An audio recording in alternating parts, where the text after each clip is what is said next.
पिता और बेटे की तड़पा देने वाली कहानी। अब्बू, मैंने आपके रहने की व्यवस्था कर दी है, कल सुबह ही निकलना है। शहनवाज जी के बेटे शयान ने अंदर आते ही कहा। क्या वहाँ जाना ज़रूरी है बेटा?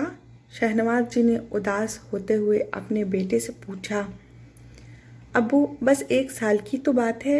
1 साल बाद मैं आपको अपने साथ दुबई ले जाऊंगा और ऐसे मौके बार बार नहीं मिलते।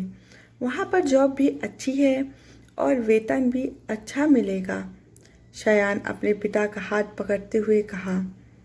शहनवाज जी अपने बेटे की सफलता के रास्ते में रुकावट नहीं बनना चाहते थे, इसलिए वो वृद्ध आश्रम में जाने के लिए तैयार हो गए।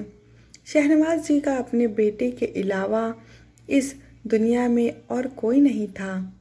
शयान के पैदा होते ही उसकी माँ ये दुनिया छोड़ गई। उसके बाद शहनवाज जी ने अकेले ही शयान की परवरिश की थी। वो अपने बेटे को हमेशा खुश देखना चाहते थे और उन्हें इस बात का बहुत खुशी थी कि उनके बेटे को दुबई में नौकरी लग गई है। लेकिन उन्हें वृद्ध आश्रम में रहना बिल्कुल पसंद नहीं था। वो हमेशा इस बात के खिलाफ थे कि औलाद कैसे अपने माता पिता को घर से निकालकर वृद्ध आश्रम में छोड़ देती हैं। जब तक शहनवाज जी के माता पिता जिंदा थे, उन्होंने उनकी खूब सेवा की थी। वो हमेशा यही चाहते थे कि शयान हमेशा उनके साथ रहे, लेकिन वो अपने बेटे को सफलता की ऊंचाइयों पर देखना चाहते थे। दूसरे दिन सुबह शयान अपने पिता को वृद्ध आश्रम छोड़ आया। पहले कुछ महीनों तक शयान हर दिन अपने पिता को फोन करता और उनका हालचाल पूछा करता था और उनसे यही कहता कि वो जल्द ही उनको अपने साथ दुबई ले जाएगा। और शहनवाज जी भी उसके बात सुनकर बहुत खुश होते। फिर धीरे धीरे शयान का फ़ोन आना बंद हो गया। अब शहनवाज जी को अपने बेटे की याद सताने लगी और उनकी चिंता होने लगी, तो उन्होंने वृद्ध आश्रम की देखभाल करने वाले व्यक्ति के फ़ोन से अपने बेटे को फ़ोन किया। तो शयान ने उनसे कहा कि वो व्यस्त था, इसलिए उसने उन्हें फ़ोन नहीं किया और वो जल्द ही जाएगा और उन्हें अपने साथ दुबई ले आएगा। उसके बाद शहनवाज जी खुद ही हर महीने अपने बेटे को फ़ोन करते और हर बार शयान का एक ही जवाब होता, यही कि वो अपने साथ उन्हें दुबई ले जाएगा।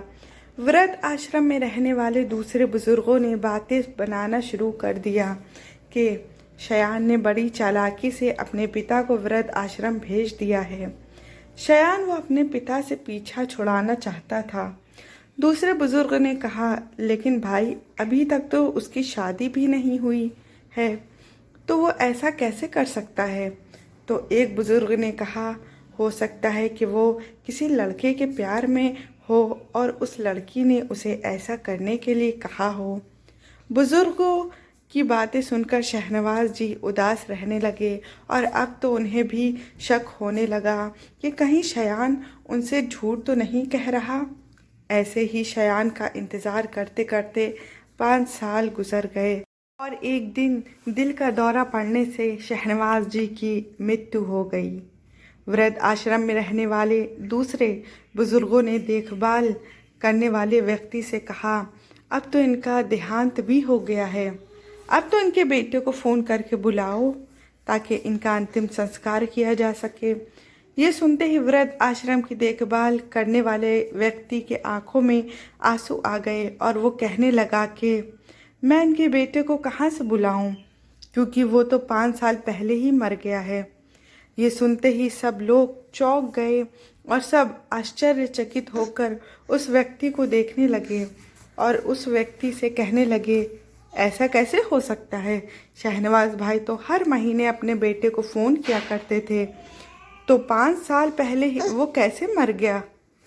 देखभाल करने वाले व्यक्ति ने बताया कि शहनवाज जी को यहाँ लाने से एक दिन पहले शयान मेरे पास आया था और उसने मुझे बताया कि उसे ब्लड कैंसर हो गया है और भी अंतिम चरण पर है। वो अपनी वजह से अपने पिता को परेशान नहीं देखना चाहता था, क्योंकि उसके पिता उससे बहुत प्यार करते थे। माँ की मृत्यु के बाद पिता ने दिन रात एक करके उसे पाला पोसा था। उसके पिता ने उसे माँ और बाप दोनों का प्यार दिया था और दिन रात मेहनत करके उसे एक काबिल इंसान बनाया था। वो बहुत ही अच्छा बेटा था। वो भी अपने पिता से बहुत प्रेम करता था। वो अपने पिता के हर ख्वाब को पूरा करना चाहता था, जिससे वो उसकी परवरिश के चाहते नहीं कर पाए। और अब वो अपने पिता को आराम देना चाहता था, क्योंकि उसके पिता ने उसके लिए बहुत कष्ट सहे थे। वो भी अपने पिता की खूब सेवा करना चाहता था, मगर किस्मत को तो कुछ और ही मंजूर था। वो अपने पिता को यहाँ इसलिए छोड़ गया कि ब्लड कैंसर के अंतिम चरण पर जब उससे बहुत तकलीफ़ होगी तो उसके पिता वो बर्दाश्त नहीं कर सकेंगे। वो अपने वजह से अपने पिता को परेशान नहीं देखना चाहता था। वो नहीं चाहता था कि ज़िंदगी के इस मोड़ पर आकर उसके पिता फिर से अपने बच्चे के लिए दर बदर भटके। इसलिए वो अपने पिता को वृद्ध आश्रम छोड़ गया और साथ ही उसने अपना घर, अपनी जायदाद, सब कुछ वृद्ध आश्रम के नाम कर दिया। और उसने मुझे अपने पिता को अपनी मौत के बारे में सूचित करने से भी सख्त मना किया था।